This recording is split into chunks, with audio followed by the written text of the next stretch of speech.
di sekeliling kita dan juga khususnya yang ada di daerah ini, hati nurutin hati mencahaya agama. Mudah-mudahan ini menjadi nur, menjadi cahaya yang menerangi khususnya di sekitar daerah ini, Jawa dan juga semua daerah-daerah yang susah kita di Batam.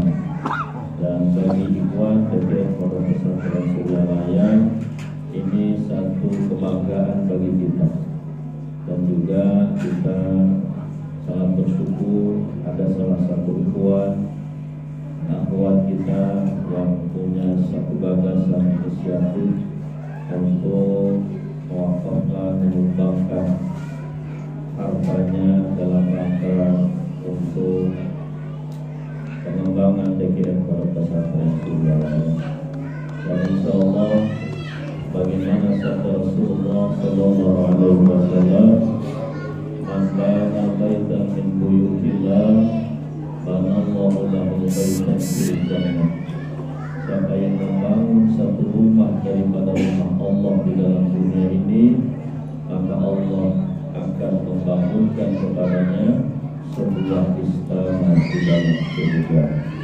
Maka alangkah beruntungnya orang yang diberikan Allah kemampuan, diberikan Allah hidayah untuk bisa menggunakan hartanya untuk membangun rumah-rumah Allah Subhanahu wa Ta'ala.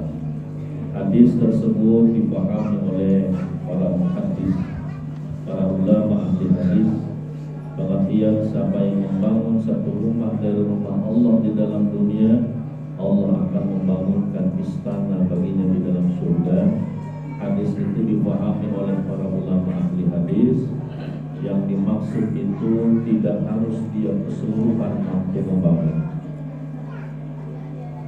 Kalau keseluruhan mampu membangun, bukan insya Allah mungkin di bumi ini tidak banyak yang mampu membangun, karena mungkin orang juga belum kebutuhan dengan keinginan dan sebagainya. Maka ini yang menjadi penghalang bagi mereka. Nah, maka yang dimaksud itu orang yang mampu membangun satu rumah dari rumah Allah, walaupun dia hanya sekedar menyumbang satu sak semen, walaupun dia hanya mampu menyumbang satu kotak keramik, walaupun hanya sekedar penggagas atau juga sebagai pencari dana dan sebagainya, maka dia termasuk di dalam bagian orang yang membangun rumah daripada rumah Allah.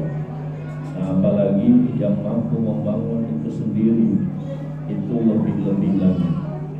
Ulama hadis memahami tadi, orang yang punya gagasan, yang sedikit keringatnya untuk mampu meluangkan waktu untuk membuat tempat itu bisa berdiri, itu sudah termasuk di dalam orang yang membangun daripada rumah-rumah Allah Subhanahu wa Ta'ala. Nah, kalau memang sudah dijanjikan oleh Rasulullah seperti itu, tentunya istana yang sudah disediakan Allah bagi orang yang membangun rumah Allah di dalam dunia, pastilah yang membangun itu insya Allah dimasukkan Allah Subhanahu wa Ta'ala di dalam surga, karena sudah di tempat dibuatkan kita di dalam surga. Dan mudah-mudahan apa yang menjadi terobosan, menjadi wakafan beliau untuk membangun masjid ini, mudah-mudahan senantiasa beliau diridhoi oleh Allah Subhanahu wa Ta'ala, dan semata-mata mengharap ridha Allah dan mengharapkan barokah rahmat daripada Syekh Mursyid, guru kita Syekh Masrahullah wa barakatuh. Ikhwan wal akhwat, bapak-bapak, ibu-ibu yang dirahmati Allah, alhamdulillah tadi kita sudah bersama-sama menyaksikan khidmat ilmiah, khidmat amaliyah manaqib Syekh Abdul Qadir Jilani Qaddasallahu sirrah. Tadi kita dengar bahwa salah satu apa yang menjadi kebiasaan Syekh Abdul Qadir, beliau menghiasi waktu-waktunya, malamnya di dalam beribadah kepada Allah Subhanahu wa Ta'ala. Karena Bapak Ibu, ibadah ini inilah teman setia kita. Amal solehlah teman sejati kita. Apa yang kita sumbangkan ke jalan Allah itulah teman sejati kita. Apapun yang kita sumbangkan ke jalan Allah itulah teman sejati kita. Kalau ada yang berkata istrilah teman sejatiku, ketika suaminya meninggal dia tidak mau ikut bersama suaminya di kubur. Atau dia berkata anakkulah teman sejatiku yang akan nanti mampu menolongku, ketika ayahnya ibunya meninggal, anaknya cuma berusaha sibuk mengurus warisan ayahnya. Dia tidak mau ikut bersama dengan ayah dan ibu. Teman sejati kita hanyalah amal. Maka para sahabat, para tabi'in, salafus saleh, para wali-wali Allah mencontohkan mereka memperkuat amal ibadah kepada Allah di samping mereka mencari kehidupan duniawi mereka. Karena inilah amal, inilah teman sejati. Karena Allah berfirman di dalam Al-Quran, walaysa zatu illa taqwa. Tidak ada bekal yang terbaik, tidak ada teman setia terkecuali amal soleh dan ketakwaan kita kepada Allah Subhanahu wa Ta'ala. Bapak Ibu, amal itu nanti ketika kita masuk ke dalam kubur, amal itu akan ikut bersama kita. Apapun amal itu, kalau dia baik, dia ikut baik bersama kita. Kalau amal itu yang kita lakukan dalam dunia tidak baik, dia pun juga menyerupai sesuatu yang tidak baik.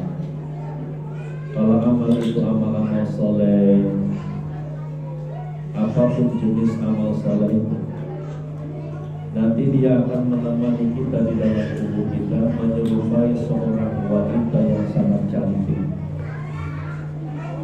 Di tempat yang sepi, yang gelap, ukurannya cuma 1 meter kali 2 meter, tidak ada AC-nya, tidak ada televisinya, tidak ada spring bed-nya.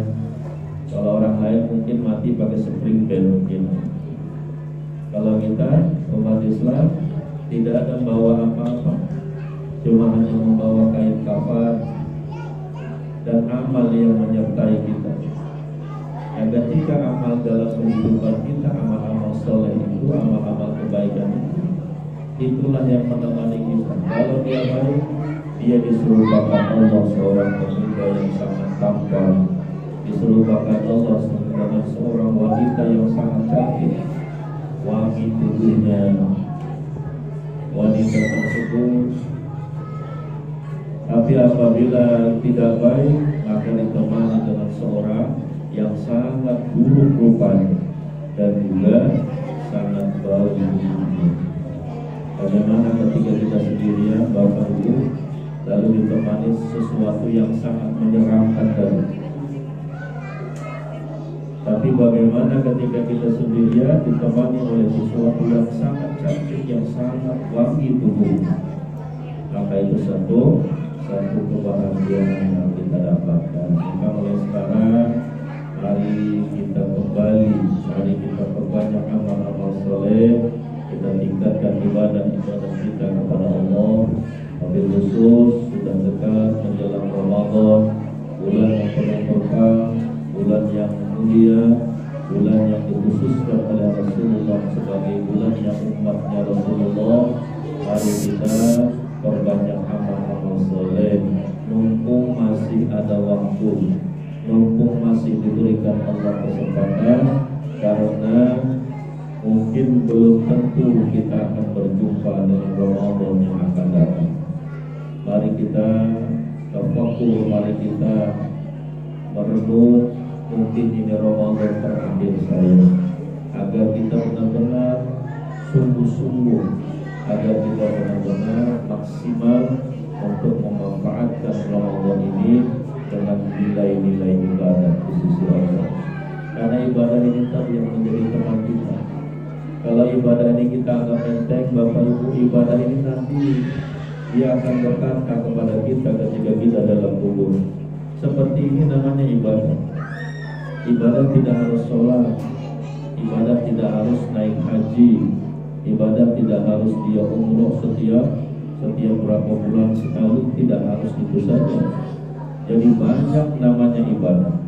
Sesuatu yang kita lakukan ada nilai kebaikannya, maka itu disebut dengan ibadah.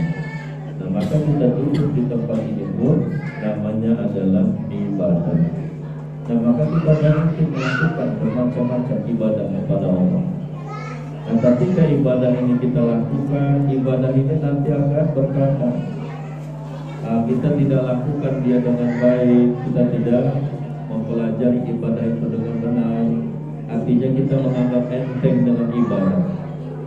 Kita mengutamakan dunia, tetapi melupakan bekal-bekal untuk kembali kepada Allah.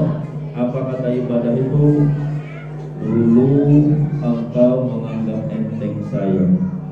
Ketika kita berada dalam bumi, ibadah itu berkata kepada kita, dulu kamu menganggap enteng saya, kamu mengira saya tidak berguna, kamu kira anak istri kawan-kawanmu yang bersenangan dunia itu kamu kira adalah yang bermanfaat menjadi teman setiamu. Dulu kamu mengira aku tidak berguna. Kata ibadah, sekarang engkau akan aku tinggal. Dengan siapa lagi kita di situ? Tidak ada lagi yang menemani kita. Anak kita enggak, istri kita, kawan-kawan kita. Maka kita sendirian di tempat yang sempit, di tempat yang sepi, yang asing, yang kita tidak pernah masuk di tempat itu. Katanya disebut di sana itu adalah tempat yang asing, tempat yang sempit. Nah, maka kita persiapkan dari saat ini untuk memperbanyak ibadah kepada Allah. Mobil khusus bagi kita ikhwan TKN Pondok Pesantren Suryalaya, kita sudah mendapat satu modal, satu amalan yang sangat tinggi kualitasnya, amalan yang sangat tinggi kedudukannya, amalan yang sangat besar nilainya di sisi Allah Subhanahu wa Ta'ala, yaitu dengan memperbanyak berzikir kepada Allah, memperbanyak kita melakukan amalan-amalan yang telah menjadi tuntunan daripada Syekh Mursyid. Jadi apa yang menjadi bimbingan guru kita, mari kita senantiasa menyungguhi serius, bukan hanya sekedar kita mengambil, tetapi hanya sekedar mengoleksi, tidak kita mengamalkan dengan serius, dengan sungguh-sungguh. Nah, maka ini mari kita tingkatkan amal-amal ibadah kita untuk menyambut Ramadan yang penuh berkah. Dan juga di sini kami sekedar mengingatkan, karena di dalam kita menyambut bulan Ramadan, karena di situ ada satu ibadah yang wajib, yaitu puasa Ramadan, maka perlu kita persiapkan untuk sesuatunya agar puasa itu benar-benar bernilai dan puasa itu benar-benar sah. Karena seperti menjadi sebuah tradisi kita lihat dalam kehidupan dunia ini, biasanya Bapak Ibu orang kalau mau naik haji pasti ada manasik haji. Haji ini hukumnya adalah wajib satu seumur hidup satu kali bagi umat Islam. Nah, maka sebelum dia melaksanakan yang wajib, maka ada manasik. Manasik ini untuk melajari bagaimana cara beribadah haji yang benar. Seperti ini cara pakai ihram, seperti ini kita misalnya melaksanakan tawaf dan sa'i, cara melontar dan sebagainya. Itu diajarkan agar kita nanti ketika masuk di dalam melaksanakan ibadah itu tidak kebingungan, dan harapan ibadah itu sah dan diterima oleh Allah. Nah, pertanyaan kita, ini Ramadan sudah ingin masuk mendatangi kita, dan di situ ada kewajiban yang namanya puasa Ramadan, maka perlulah kita manasik, pengetahuan, pemahaman tentang masalah puasa Ramadan. Jadi kami ingatkan sekali lagi, di dalam puasa itu menurut pahaman para ulama kita, di situ ada namanya niat. Ini Bapak Ibu, niat ini yang sering dilupakan. Dan saya juga beberapa tahun mungkin hampir puluhan tahun kita merenung, tafakur, kita meneliti bahwa yang paling banyak dilupakan adalah niat. Niat untuk melaksanakan puasa Ramadan. Dan ini perlu kita pahami, niat bukan yang kita ucapkan di lisan. Seperti yang kita pelajari, mungkin anak-anak kita dan kita dulu belajar di sekolah ketika pelajaran agama, di situ ditulis ini lafaz niat. Itu bukan niat, itu lafaz niat, bukan niat. Kalau hanya stop pada lafaznya saja, tidak sah puasa kita. Misalnya nawaitu shauma ghadin adai fardhi syahri ramadhana hadhihi sanati lillahi ta'ala, stop sampai di situ saja, tidak ada niat dalam hatinya, tidak sah puasa. Karena nawaitu shauma ghadin itu bukan niat, maka sudah disebutkan di awal itu lafaz niat. Niat tidak ada suaranya. Niat itu di dalam hati. Nah maka kalau tidak ada di dalam hatinya, saya niat puasa Ramadan besok hari, ini tahun atau tahun ini wajib karena Allah Ta'ala, tanpa ada itu dalam hatinya, kata para ulama, tidak sah puasa Ramadan. Nah ini yang tolong kita saling ingatkan, dan juga tolong kita saling mengingatkan kepada anak dan istri kita. Niat ini sangat penting kedudukannya. Niat ini rukun di dalam melaksanakan puasa Ramadan. Kalau niat tadi malam tidak niat, tidak sah puasanya besok. Bahkan bukan hanya tidak sah puasa, kata ulama daripada mazhab Imam Syafi'i, dia wajib menahan diri daripada makan dan minum seperti orang yang puasa ketika siang Ramadan. Tetapi dia tetap wajib akhir Ramadan maqdha karena itu kesalahan dirinya. Nah ini niat ini hati-hati Bapak Ibu, kita wajib saling ini, hukumnya wajib. Dan mari kita ingatkan kepada anak dan istri kita, udah niat belum saya? Sudah niat belum nak? Kita ingatkan. Kan yang sering diingatkan sudah, kita sahur pakai apa hari ini? Kita buka pakai apa hari ini? Padahal ini semuanya cuma sunnah. Kita tarawih di masjid mana nanti? Mau yang 23 apa yang 8? Cuma ini yang sunnah-sunnah semua. Niat ini jarang diingatkan. Dan saya juga sudah mempelajari, mengkaji. Di rumah jarang kita mengingatkan itu kepada anak istri kita. Padahal ini kedudukannya wajib.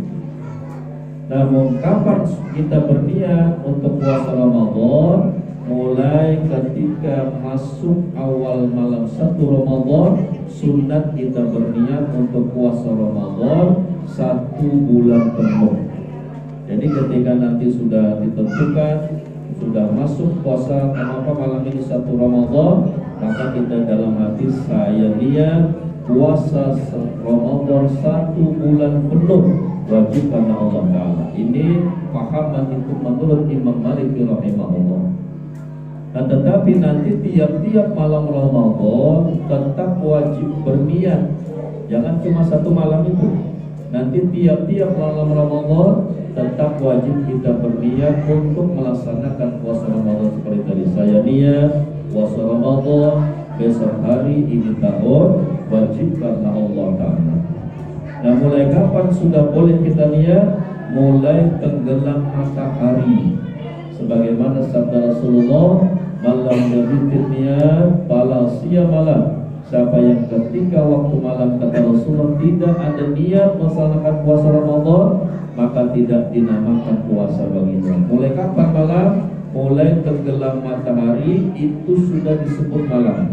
Sampai kapan panjangnya waktu malam? Sampai terbit fajar shadiq, sampai masuk waktu subuh.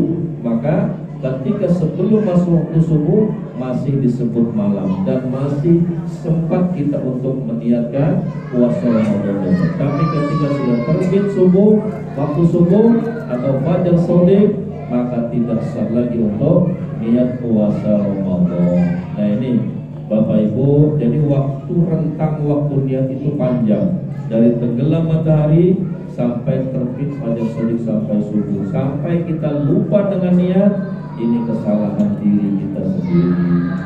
Nah, ini mari kita ingatkan kepada anak kita agar ibadah ini benar-benar bernilai, benar-benar sah sesuai apa yang menjadi ketentuan para ulama-ulama kita. Nah, Bapak Ibu, ikhwan dan akhwat, ayo kita tingkatkan amal ibadah kita. Mari kita kaji, kita pelajari pengetahuan-pengetahuan yang diwajibkan agar ibadah kita benar-benar bernilai di sisi Allah Subhanahu wa Ta'ala. Dan para ikhwan dan akhwat yang dirahmati Allah, dan juga ini sedikit kita sampaikan, ada beberapa perkara yang membatalkan pahala puasa, yaitu 5 perkara. Yang pertama ghibah, ngomongin orang. Hati-hati, dia berkata kami tidak pernah jalan ke tempat tetangga, ngomongin orang tidak pernah. Saya juga banyak di rumah, sekalinya suami istri ngomongin orang, sambil buka puasa ngomongin orang, sambil ngobrol-ngobrol nonton ngomongin orang. Ini menghilangkan pahala puasa. Kita tingkatkan puasa kita sudah semakin tua. Jangan hanya puasa mulut dan perut dan syahwatnya. Mari kita tingkatkan puasa daripada seluruhnya. Matanya ikut puasa, lisannya ikut puasa, telinganya ikut puasa, seluruhnya berpuasa. Karena puasa itu ulama menghukumkan ada 3 tingkatan, ada puasa awam, ada puasa khawas, ada puasa khawasul khawas. Puasa awam itu puasa daripada makan dan minum dan menunaikan syahwatnya. Hanya itu aja. Dia makan tidak, minum tidak, menunaikan syahwatnya tidak. Hanya puasanya seperti itu aja. Tapi ngomongin orang masih, gibahin orang masih, mau fitnah orang masih, adu domba masih, dan sebagainya masih tetap. Nah, kita ingin umur kita semakin tua, kualitas puasa kita semakin baik. Jangan kita jalan di tempat yang tahun kemarin seperti itu, tahun ini sama juga. Sedangkan umur kita hari ini lebih tua daripada hari kemarin. Kata Rasulullah, orang yang baik yang hari ini lebih baik daripada hari kemarin. Ramadan ini lebih baik daripada Ramadan yang kemarin. Nah, yang kemarin mungkin kita masih melakukan itu. Dan salah satunya yang membatalkan pahala puasa, memandang dengan syahwat.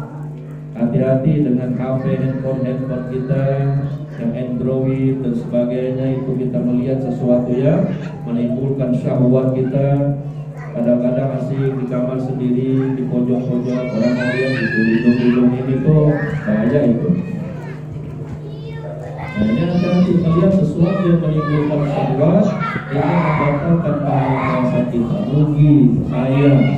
Nah, maka kita tingkatkan Bapak Ibu dari puasa orang awam, orang khawas. Khawas tadi puasa mulutnya puasa, lisannya puasa, matanya puasa. Puasa matanya apa? Dari melihat yang menimbulkan syahwat. Telinganya puasa dari apa? Mendengar sesuatu yang diharamkan. Mulutnya puasa dari mana? Puasa daripada sesuatu yang diharamkan. Ada berapa tadi? Ghibah, fitnah, adu domba dan sebagainya. Nah, maka tingkatkan lagi puasa kita menjadi puasa khawasil khawas. Mudah-mudahan kita bisa. Dan itu alatnya sudah diberikan kepada kita oleh Allah untuk mencapai puasa khawasil khawas, puasa qalbu daripada sesuatu selain Allah.